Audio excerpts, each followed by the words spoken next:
Bueno, la idea de esta charla, como Wanda les contó, yo soy kinesiólogo, o sea, no es tan importante las certificaciones y demás, sino soy kinesiólogo, me dedico al deporte, practico deporte y además practico también la docencia en el ámbito de posgrado en la Universidad Favaloro y formo parte de esta AJRPT, es la primera revista científica de kinesiología a nivel nacional. Así que, bueno, nada, los que ahí tienen el Instagram mío, los que después les queda alguna consulta que no se pueda resolver por esta vía, dudas y demás, me pueden escribir sin ningún inconveniente. La idea de esta charla, en principio, es contarles un poco qué dice la evidencia con respecto a estos periodos de cuarentena y demás, y quizá brindarles alguna herramienta como para que ustedes sepan qué hacer, qué no hacer en este momento y qué hacer, qué no hacer en el momento que se viene, ¿no? Porque nosotros ahora estamos en un periodo de cuarentena donde nos tenemos que, la mayor parte de nosotros por lo menos, que hacer actividad en casa. Que yo haga actividad en mi casa no pasa nada, porque no soy de alto rendimiento, pero que ustedes hagan actividad en su casa, la verdad es que hay que rebuscárselas bastante bien. Entonces, la idea es darles algunas herramientas ahora, que su actualidad ha cambiado, y contarles un poco cómo hacer para volver a entrenar y a competir de forma segura, ¿sí? Ustedes pasaron de este ámbito, ¿sí? Puse una foto que intentaba que ser bastante generalista, porque me imagino que debe haber más de 30 deportes diferentes en esta charla y no quería olvidarme ninguno, entonces dije, bueno, voy a poner una bastante general. Entonces pasaron de esta actividad, ¿no? De estar todo el tiempo entrenando, tratando de rendir al máximo, entrenando a fondo y demás, a, si no me equivoco, esto, o por lo menos los deportistas con los que yo tengo contacto pasaron a esto. No significa que estén así todo el día, ¿sí? Pero si ustedes están acostumbrados a estar en actividad, a estar parados, a estar caminando, a estar entrenando y demás, pasan a estar mucho tiempo en esta posición, ¿bien? En esta posición o en la posición de sentados. Entonces, ¿qué es lo que nosotros sabemos o creemos saber? Es que las malas posturas, ¿sí? A nivel de sentado, a nivel de parado, las malas posturas estarían relacionadas con diferentes lesiones o apariciones de dolor en nuestro cuerpo. Sin embargo, no hay evidencia científica suficiente como para llegar a esta afirmación. Entonces, la mala postura no es mala postura en sí, sino que lo que nos está diciendo es que nosotros estamos desadaptados. El cuerpo humano se adapta a lo que nosotros le demos. No sé cuántos de ustedes, por ejemplo, tocan la guitarra, por ejemplo, pero alguien que arranca a tocar la guitarra le duelen los dedos donde aprieta las cuerdas contra el traste, le duelen los dedos al principio y le siguen doliendo y tarda un montón en recuperarse y le sigue doliendo hasta que se forman los callos, ¿sí? En el caso de los tenistas, por ejemplo, yo trabajo principalmente con tenistas, más allá de que vea otros deportes, trabajo principalmente con tenistas. Y los tenistas, por ejemplo, cuando agarran la raqueta, tienen un callo que se forma en la punta de la raqueta, en la mano, en la palma de la mano, cuando contacta con la punta de la raqueta, que se da por el golpe de la pelota contra la raqueta, genera como una vibración y un movimiento mínimo de la raqueta que genera ese callo. Lo mismo cuando tiene que cambiar de empuñadura y demás. Ese callo es una adaptación del cuerpo a un requerimiento que en este caso me está pidiendo el deporte.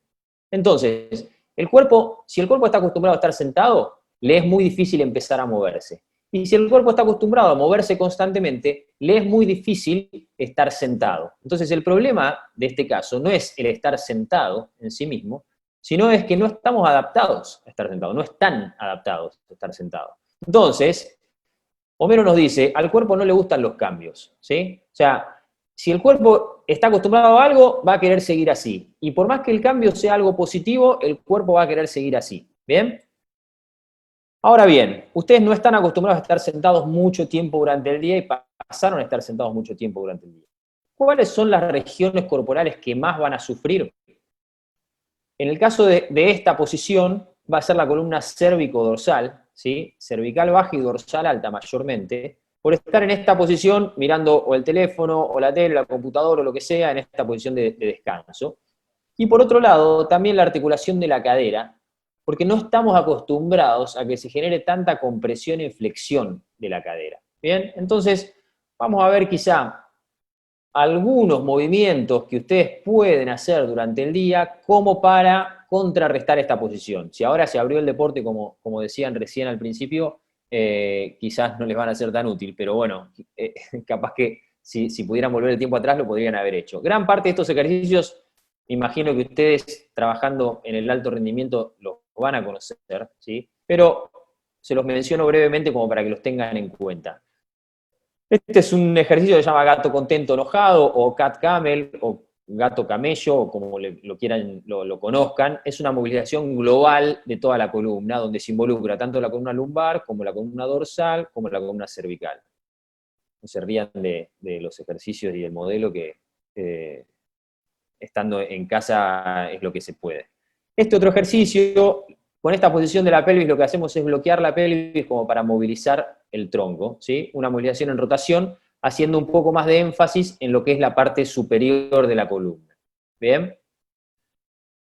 Esta es otra movilización donde también se bloquea la pelvis en esa posición de cuadrupedia, en 4 patas, y se genera esta misma movilización, pero con el hombro en una abducción y rotación externa, con el hombro en otra posición. ¿Bien?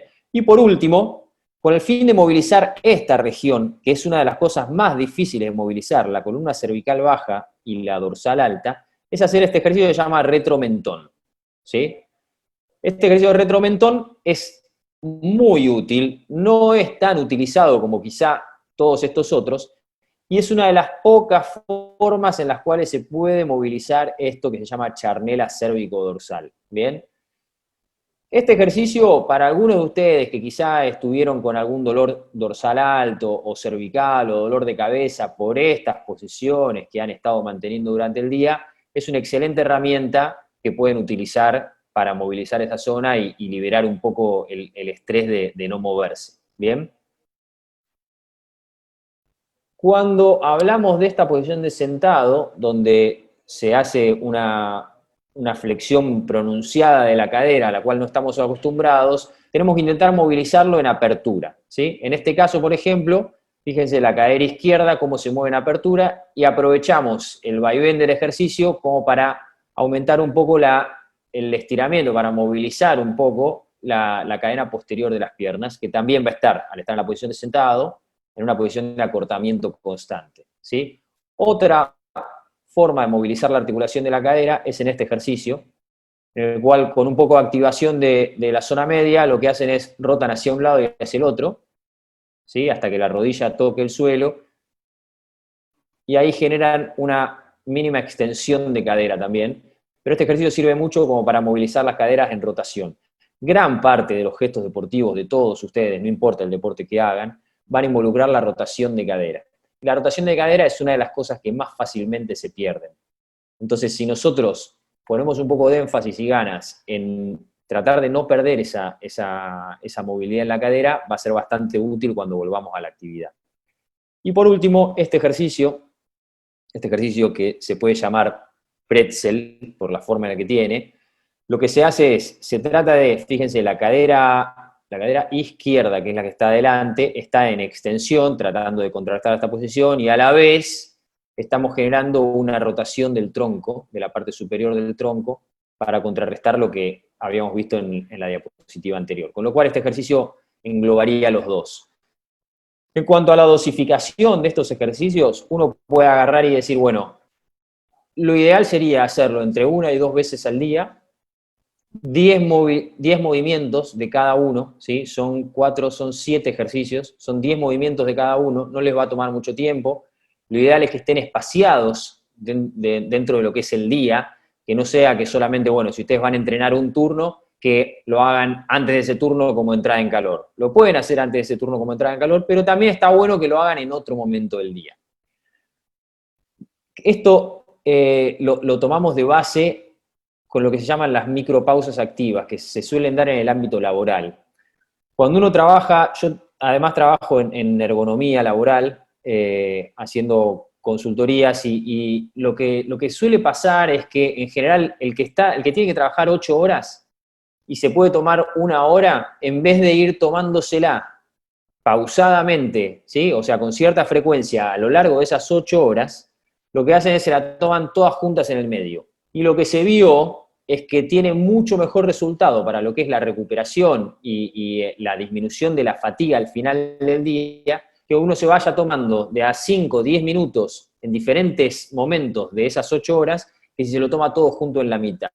Con lo cual acá pasa lo mismo. Si extrapolamos esa conclusión al ámbito en el cual nosotros estamos hoy por hoy, si nosotros metemos toda la actividad en un solo momento del día y después estamos en la misma posición durante todo el resto del día, llegamos a fatigar el cuerpo y a generar este efecto indeseado. ¿Bien? Bien, ahora sí, les voy a pedir si ustedes pueden entrar a esta página www.menti.com y poner el código 283330, ¿sí?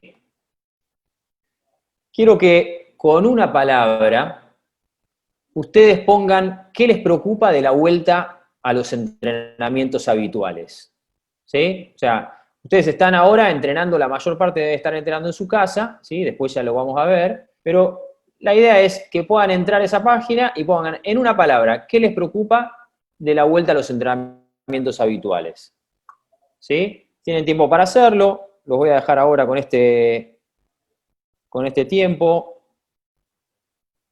Muy bien.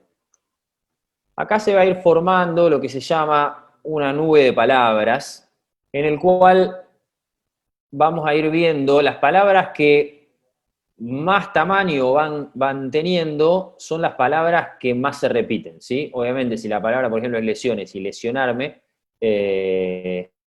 va a ser perfecto. Muy bien, qué lindo. Le voy a sacar una foto a esto, ¿no? Permítanme, esto va a quedar grabado, pero no importa. Es lindísimo esto. Muy bien. Bueno, ante todo, muchas gracias por participar, ¿eh? Hubiese sido un papelón que me quedara la pantalla en blanco.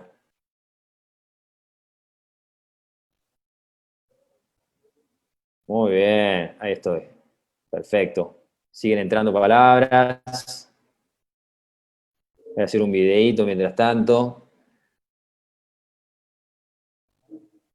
Muy bueno. Bueno, creo que, a ver, voy a dejar mientras tanto que siga un poquito más esto, pero creo que va quedando bastante claro, ¿no? O sea, el rendimiento, las lesiones, el estado físico, son todas cosas igual que van de la mano. La fatiga va apareciendo ahí, ver a mi ex. Está muy bien. Hay, hay muy buenas participaciones. Ritmo de juego, amplitud articular, cansancio, fatiga, dolores, perder coordinación, poco rendimiento, calambres, readaptación, adaptarme, trabajos largos, desempeño, ¿sí? Creo que básicamente se engloban todas en lo que es las lesiones, el estado físico y la fatiga, ¿sí? Y obviamente en el estado físico y el rendimiento creo que básicamente fatiga, rendimiento y estado físico estarían más o menos apuntados a lo mismo, ¿sí? Bueno, muchas gracias, pueden seguir igual y después quedan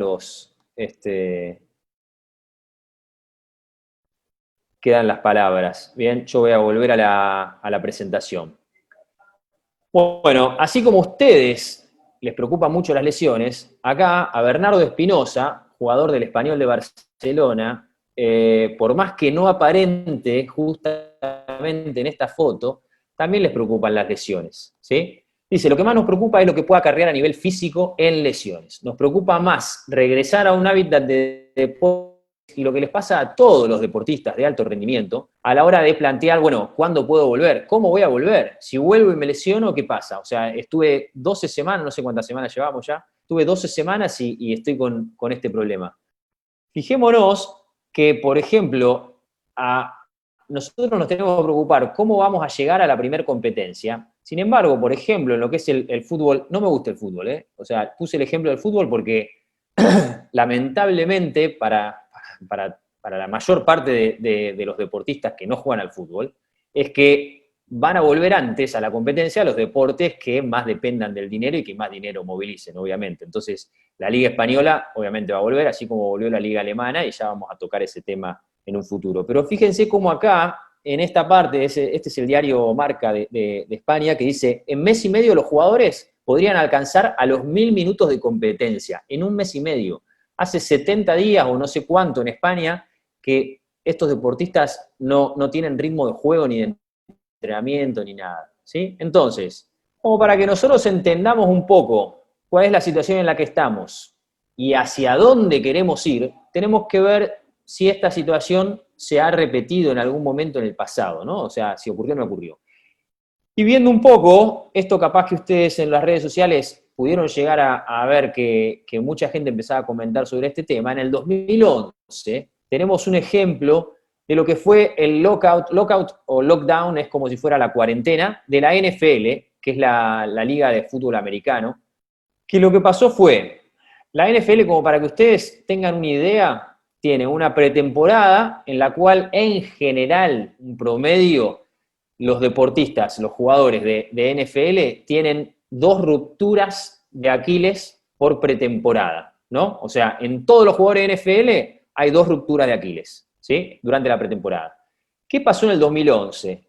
Hubo una cuarentena de 137 días, ¿sí? O sea, no fue cuarentena, creo que fue una huelga igual. Pero no pudieron entrenar en las instalaciones, ni entrenar con el equipo, ni nada durante 137 días. ¿Y qué hicieron? Bueno, apuremos las cosas porque como hay mucha plata en juego, tenemos que jugar y vamos a apurarnos. Entonces, ¿qué hacemos? Hacemos una temporada de 17 días. ¿Y cuál fue el resultado? Que en vez de 2 lesiones de Aquiles, o sea, ruptura de Aquiles, no una tendinopatía de Aquiles, ruptura de Aquiles, tuvieron 12, ¿sí? Entonces, el ejemplo que tenemos de algo anterior pasado que fue similar, dice que la incidencia de lesiones aumenta bastante. No por esto, ustedes tienen que asustarse y decir, ya está, listo, me voy a lesionar, ¿sí? Pero tenemos que saber que tenemos que hacer algo. Esto no sirve para asustarnos, sirve para que nosotros entendamos que tenemos que hacer algo para tratar de evitar que eso suceda, ¿sí? Y veamos, por ejemplo, qué es lo que pasó en la Bundesliga, que volvió, si no me equivoco, hace 3 fines de semana. Y la Bundesliga en general tenía 0,27 lesiones por partido, ¿sí? Lesiones de cualquier tipo, ¿bien? 0,27 lesiones por partido significa que cada 4 partidos hay un lesionado, ¿bien? Más o menos, ¿sí? Luego de esta cuarentena, acá ya estamos hablando después del COVID-19, ¿sí? Volvieron muy, muy rápido, o sea, volvieron a entrenar y a la semana y media ya estaban compitiendo, ¿sí? Y pasaron a tener casi una lesión por partido. O sea, imagínense que ustedes entran a la cancha con su equipo y los rivales, y lo único que están haciendo es viendo cuál de todos nosotros se va a lesionar. O sea, una lesión por partido. O sea, sabemos que alguien sale de acá lesionado. Entonces, las lesiones que les preocupen, está bien que les preocupen. Ahora, está bien que les preocupen porque les tiene que dar miedo y tienen que tener miedo de esto y demás. No, al contrario, está bien que les preocupen porque tienen que ocuparse de hacer las cosas bien como para que esto no suceda, ¿sí? Entonces, cuando uno habla de prevención, habla de tratar de evitar un hecho, ¿sí? O sea, si yo quiero evitar el cáncer de pulmón, tengo que quitar el factor de exposición. El factor de exposición en el cáncer de pulmón es el cigarrillo. Entonces, si yo saco el cigarrillo, estoy previniendo cáncer de pulmón. De hecho, si no se fumara, sería casi ínfimo la cantidad de casos de cáncer de pulmón que hubiera a nivel mundial. Ahora, en el deporte, no puedo sacar el factor de exposición, porque el factor de exposición es el deporte, es la práctica deportiva. Entonces, lo que sabemos nosotros es que la prevención no sirve, ¿sí? No es que no sirve, sino que no existe. Lo que existe sí es disminuir las probabilidades. Y en cuanto a probabilidades hablamos, podemos tener el ejemplo de lo que pasa con la meteorología, ¿sí? Con el pronóstico del tiempo. Fíjense acá, nosotros tenemos, bueno, lluvia. Hay 40% de posibilidades de lluvia y me ponen una nube con un relámpago. Ahora, hay 60% de probabilidades de que no llueva, ¿sí? Con las lesiones y las investigaciones de las lesiones y demás, cuando uno habla de que hay un riesgo aumentado, ¿sí? No quiere decir que me voy a lesionar, si alguien me dice, no, bueno, el tener los isquiotibiales cortos es un riesgo de lesión. ¿Significa que si tengo los isquiotibiales cortos voy a lesionar? Para nada. Si tenés los isquiotibiales cortos, tenés un poquitito más de riesgo. Pero lo más probable es que no te lesiones. ¿Sí? Entonces, siempre cuando uno habla de un riesgo de lesión, siempre va a ser, el riesgo de lesión va a ser bajo, porque la mayor parte de las veces no te vas a lesionar. Ahora, ¿cuál es el riesgo? El riesgo es que nosotros pasemos de esto a esto, ¿sí? Yo sé que todo el mundo quiere volver a entrenar a tope ya, vamos a entrenar, quiero transpirar un poco, quiero que me falte el aire, que en mi casa en un dos ambientes no puedo, estoy saliendo al balcón a correr, ya no sé qué hacer. Hay gente que corrió un Ironman en la casa, es una cosa de locos, ¿sí? Lo que siempre tenemos que tener en cuenta es lo que nos dice Homero, lo que nos dijo hace un ratito, al cuerpo no le gustan los cambios, ¿sí? Entonces, la clave está en la adaptación, ¿sí? Ustedes sabrán cuál de estos es cada uno, ¿sí? Si ustedes no hicieron nada durante toda la cuarentena, lo más probable es que sean este. Si ustedes se identifican con esta persona, no quieran levantar este búfalo, o no sé qué animal es, ¿sí? Ahora, si ustedes estuvieron entrenando en la pretemporada, bueno, pueden llegar a arrancar un poquitito más abajo que esto, pero llegar a esto más rápidamente. Si no entrenaron durante la pretemporada o no pudieron entrenar lo suficiente o su entrenamiento fue completamente inespecífico, como puede llegar a pasar en un montón de deportes, van a tener que arrancar acá, van a tener que pasar acá y después van a llegar acá, ¿sí? ¿Les va a tomar más tiempo? Sí, les va a tomar más tiempo. Pero ustedes tienen que ver esta vuelta al entrenamiento y la competencia como si fuera una carrera de larga distancia. En una carrera de larga distancia, supongamos en una maratón, en un 42K, nosotros no vamos a salir a correrla al ritmo de 5 kilómetros, ¿sí? ¿Por qué? Porque si no, o sea, voy a ir bajando el ritmo, me voy a ir quemando y demás, y lo más probable es que ni siquiera termine la carrera. Esa sería la analogía de una persona, por ejemplo, que arranca, cuando sale, trata como esos caballos que estaban corriendo recién, de recuperar el tiempo perdido, se termina lesionando y al final no termina la carrera, ¿sí? Ahora, si ustedes arrancan de a poco y van subiendo, y a medida que ustedes se van adaptando a esa nueva carga de entrenamiento, van aumentando, lo más probable es que termine la carrera mucho antes del que salió con todo. Entonces, sirve mirar para el costado, qué es lo que está haciendo el otro, con el que yo voy a competir y demás, pero también no siempre copien lo que está haciendo el otro, porque lo que está haciendo el otro no siempre es lo correcto. ¿Bien? Entonces, viendo esto con un poco más de actualidad, ¿sí? Calculo que todos han visto este gráfico a lo largo de todo este tiempo. Este es el famoso aplanar la curva. Esto es, si nosotros no hacemos cuarentena ni nada, aumenta muy rápido la cantidad de casos, entonces supera la capacidad del sistema de salud y acá es donde empieza a morir un montón de gente. ¿Bien? El aplanar la curva es el tratar de hacer las cosas más gradualmente para no saturar el sistema de salud. Entonces, básicamente lo que yo le estoy diciendo es que tenemos que aplanar la curva, ¿sí? La única diferencia con este aplanar la curva que yo les estoy sugiriendo es que no hace falta que después bajen, ¿sí? O sea, ustedes no tienen que aplanar la curva, tienen que comenzar más gradualmente, ¿sí? ¿Por qué? Porque si ustedes comienzan más gradualmente, después no bajan, siguen subiendo, ustedes no saturan nada. ¿Por qué? Porque el cuerpo se va adaptando, ¿sí? Se va adaptando a lo que ustedes le vayan dando, siempre y cuando se lo den a la velocidad y con la progresión correcta. ¿Bien? Entonces, vamos a la segunda encuesta, ¿sí? Entran, si no cerraron la página anterior, pueden entrar ahora, acá quedó lo que habían puesto, pueden entrar ahora y la pregunta acá es, si la cerraron, pueden entrar igual, vuelven a entrar a www.menti.com y usan el código 283330. Perfecto, ahí empezaron a responder. ¿Pudieron seguir entrenando normalmente durante la cuarentena? Si ustedes ponen, creo que es del 1 al 5 o del 0 al 5, no me acuerdo. Si ustedes ponen el más bajo, significa que no pudieron hacer nada. Si ustedes ponen el más alto, significa que tuvieron exactamente el mismo entrenamiento que si no hubiesen tenido cuarentena. ¿Sí? Les dejo un ratito como para que vayan contestando. Acá lo que va marcando es un poco el promedio de todos, ¿sí? Bien, fijémonos que 22 personas pusieron un 3. O sea, como diciendo, pudieron entrenar, 26 personas pusieron un 3. Significa, pudieron entrenar, pero no entrenaron lo específico del deporte, ¿sí? 29 personas. Está bien, era lo que yo me imaginaba que iba a pasar esto, ¿sí? Por lo menos con los deportistas con los que yo trabajo de alto rendimiento, lo que pasa es esto. ¿Pudieron entrenar? Sí, pero no pudieron entrenar la parte específica y técnica del deporte. Bueno, 10 sí. Pero la gran mayoría, fíjense cómo se va sumando, y 2 personas son los osos que estaban acostados ahí, sin ofender, por favor, no se me ofenda a nadie. Pero muy probablemente hay muchas veces que el deporte que cada uno practica no te permite eso. Perfecto, muy bien. Bueno, la mayor parte siguió entrenando, bien, más allá de que no haya podido entrenar de la forma en la que entrenaría habitualmente. Entonces, les voy a poner un ejemplo, ¿sí?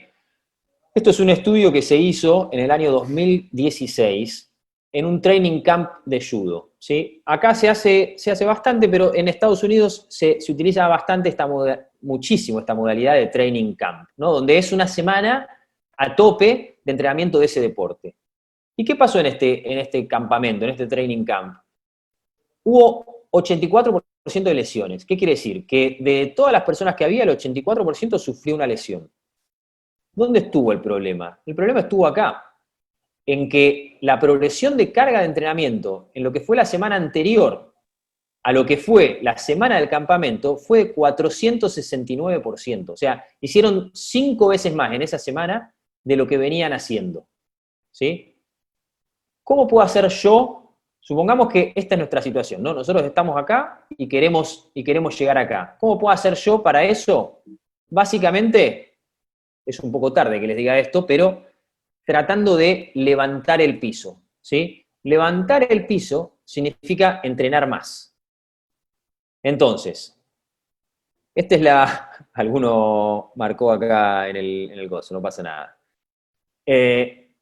Básicamente tengo 3 variables para saber a qué intensidad o a qué velocidad puedo llegar a hacer las cosas. Una es dónde estoy hoy, otra es a dónde quiero llegar y otra es el tiempo que tengo.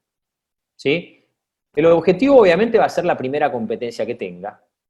Dónde estoy hoy es lo que yo vengo haciendo, ¿sí? O lo que yo todavía estoy a tiempo de hacer, porque todavía no es que podemos entrenar libremente, ¿sí? Ahora, si yo quiero llegar al piso 10 y estoy en un quinto, voy a necesitar un determinado tiempo para llegar de una forma segura. Si yo quiero llegar al mismo piso 10, pero estoy en el primer piso, puedo hacer 2 cosas. O llego en la misma cantidad de tiempo, pero progresando mucho más rápido y arriesgando mucho más, o me tomo más tiempo. Entonces, la forma más inteligente de transitar este camino no es ni achicando el tiempo y progresando más abrupto, ni estirando el tiempo y perdiendo un montón de tiempo que capaz que no me hace llegar al objetivo, sino que es intentando que no baje tanto el lugar donde estoy hoy, ¿sí? De tratar de mantenerme, si yo quiero llegar a un décimo, tengo que tratar de mantenerme en todo este tiempo lo más cerca del décimo posible. ¿Bien? Entonces, pongamos un poco de ejemplo y asociémoslo a los riesgos de lesión. Si yo vengo entrenando, supónganse que supónganse que la cuarentena hubiese durado 2 semanas, ¿sí? Es como para que entiendan este concepto. Y si yo vengo entrenando esto, durante 2 semanas no entreno nada, porque digo cuarentena, vacaciones, ya está, y a la 4ª semana vuelvo a entrenar lo mismo, o sea que estoy entrenando el 100%, durante 2 semanas no entreno nada y vuelvo a entrenar el 100%, tengo un riesgo de lesiones de un 15%, lo cual es bastante alto, ¿sí? Nosotros sabemos que, por varios estudios, el riesgo de lesión base es entre un 4 y un 5%, más cerca de un 4%. O sea, yo tengo 4% de riesgo de lesionarme, básicamente, y tomando algunos deportes en conjunto, pero no es que siempre que ustedes hagan algo van a tener un 4%, ¿bien? Vamos a otro caso. ¿Qué pasa si yo, en vez de esas 2 semanas, no hacer nada y tirarme como un oso polar, hago el 30% de lo que yo venía haciendo, ¿sí? O sea que el 100%, durante 2 semanas entreno un poco, pero entreno un poco menos, y después la semana que me liberan y puedo ir a entrenar, entreno al 100%. Miren cómo baja el riesgo de lesión, baja un 7%, ¿sí? O sea, es un montón, bajó a la mitad solamente con hacer el 30% de lo que venía haciendo, ¿sí? Piensen ustedes cuánto es lo que ustedes hicieron en porcentaje, por ejemplo, con lo que ustedes venían haciendo y lo que quieren volver a hacer cuando se libere, ¿sí? Si encima no solo contento con entrenar un poco durante la cuarentena, hago un poco más gradual la vuelta y no vuelvo al 100% como había vuelto antes, sino que vuelvo al 80%, el riesgo de lesiones baja aún más, ¿sí? Entonces, acá la clave está en no hacer las cosas de forma repentina, ¿sí? Sino que ir viendo cómo se va adaptando el cuerpo a esas nuevas cargas de entrenamiento y llevarlas gradualmente, ¿sí? Esa es obviamente una función de sus entrenadores y de sus preparadores físicos y de sus kinesiólogos y de todo su equipo físico-técnico, ¿sí? Y de su equipo médico, pero ustedes tienen que estar al tanto también de por qué quizá no se los va a exigir tanto en un principio, por más que ustedes se sientan que pueden más. Porque por más que ustedes se sientan que pueden más, la lesión no va a venir en el momento en el que vos te exigiste de más, va a venir al tiempo, ¿sí? Entonces es muy importante mantener cierta gradualidad para favorecer este proceso de adaptación nuevamente a las cargas de entrenamiento y de competencia. Bien, hay muchos estudios, esto como para que ustedes se queden un poco tranquilos, que nos marcan según cuántas semanas ustedes estuvieron afuera y según qué porcentaje de entrenamiento hayan hecho durante esas semanas, cuál es el tiempo y la rampa en la cual nosotros tenemos que ir progresando esa carga para que ustedes lleguen al máximo de carga sin riesgo de lesión, ¿sí? Entonces, ¿se sabe qué hacer? Sí, se sabe. ¿Se tiene experiencia en esto? No, no se tiene experiencia en esto. Son conejillos de India, tómenlo de esa forma, pero se sabe qué hacer, la teoría está. Lo que hay que ir viendo es adaptar esa teoría a cada caso particular de cada uno de ustedes. ¿Bien?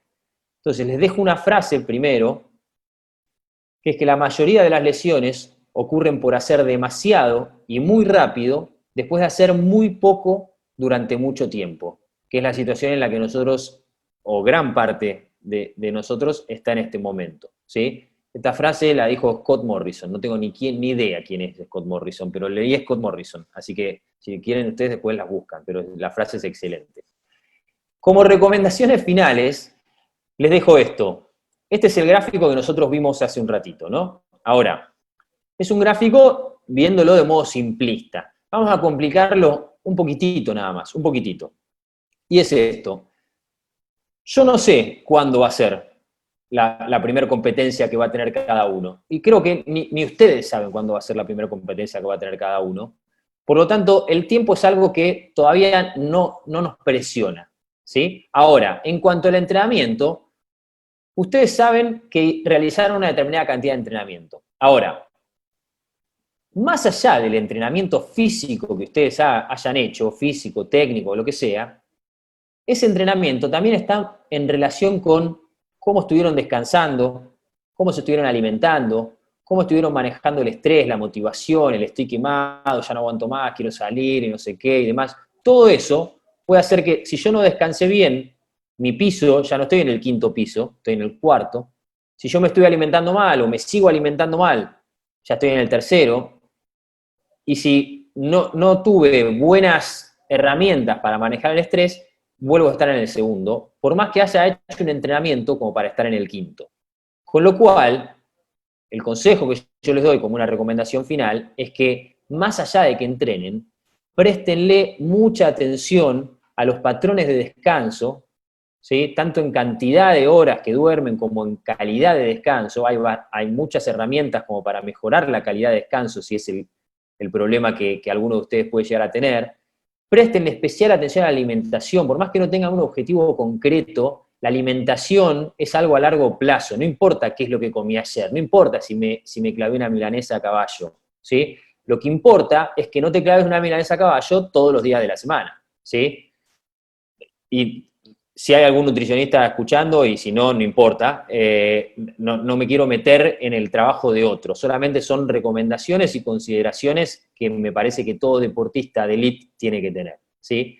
Y si están teniendo problemas con respecto al estrés, con respecto al manejo de las ansiedades y demás, hay un montón de psicólogos deportivos completamente dispuestos a ayudarlos a transitar esto y a darles herramientas como para que lo puedan transitar de una forma correcta. Porque si ustedes no le dan bola a eso y solo le dan bola a cuánto entrenamiento están haciendo, la progresión después va a ser mucho más abrupta de lo que ustedes creen.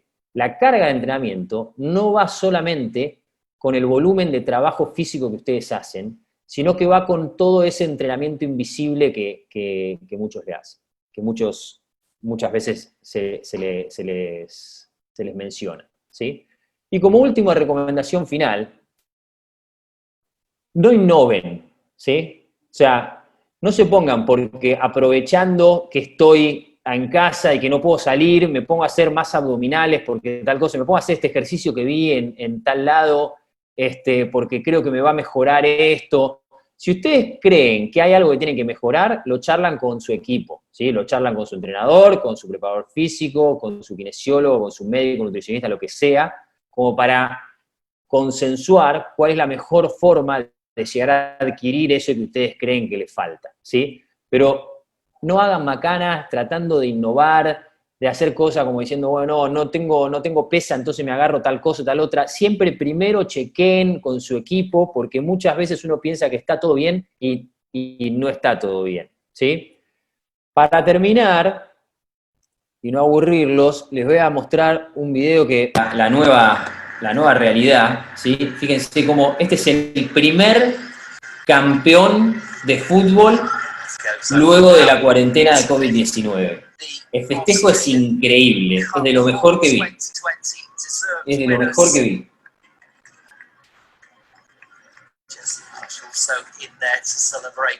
Miren el distanciamiento social, ya está. No sé, capaz que entran después en el vestuario y se abrazan todos, ¿no? Pero bueno, a esto vamos, ¿no? O sea, por lo menos por un tiempo, a esto vamos. No les quiero dejar el muchacho de la máquina de cuádriceps ahí. Agradecerles por su atención.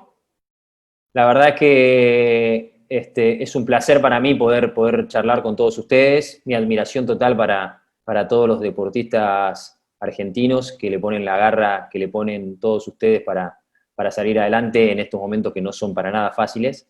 Y nuevamente, Wanda, yo por mi lado ya estoy, no sé si habrá consultas, pero aprovecho igual para agradecer al Enar, a Wanda y a todos ustedes por brindarme este espacio. Espero que se haya entendido todo, que les haya servido.